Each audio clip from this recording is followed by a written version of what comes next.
મારું નામ ગજેરા રોના રમેશભાઈ છે અને મારે પર્સન્ટેજ 95.05 છે અને ટકા આવેલા છે 83.0 છે અને મારે સંપૂર્ણ આવ્યા ટકાવાળા મંગમ પરિવાર બધા શિક્ષકો અને મારે સંપૂર્ણ મહેનત અને મારા માતા પિતાના પણ ઘણું મહેનતથી કારણે ત્યાં બધું આવેલા છે અને 10મામાં તો મારે નહોતું 78 આવેલા હતા અને એવું હતું કે નહીં તો 12મામાં થોડીક મહેનત કરીશ અને A1 સુધી પહોંચું હતું પણ એ થોડાક ટકાના કારણે હું ન પહોંચી શકું પણ 85% આવેલા છે હું સંતોષ માનું છું અને મંગમ પરિવારના દરેક શિક્ષકોને પણ પૂરેપૂરી મહેનત હતી અને મંગમમાં દરેક શિક્ષકો અમારી પાછળ ઘણી બધી મહેનત કરી હતી અને મંગમના જયેન્દ્ર સર પ્રિન્સિપલ અને મારી પાછળ એને ઘણી બધી મહેનત કરી એને A1 લાવવા માટે મને એને ઘણી વખત એને કીધેલું હતું કે તું થોડીક મહેનત કર ત્યારે આવી જાય A1 થોડાક અમુક ટકાના કારણે રહી ગયું.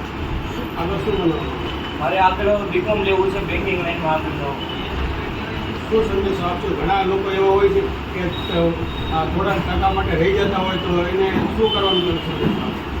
મારે અમુક ટકા રહી ગયા પણ મારે BCom તો કરવું જ હતું પણ મારે A1 લાવવાનું હતું કારણ કે ઘરની પોઝિશનના કારણે બધું ફી સ્કોલરશીપ મળે પ્લસ સારી એવી કોલેજમાં એડમિશન મળે એના કારણથી પણ ટકા રહી ગયા હતા. બીજું સંદેશો આપો.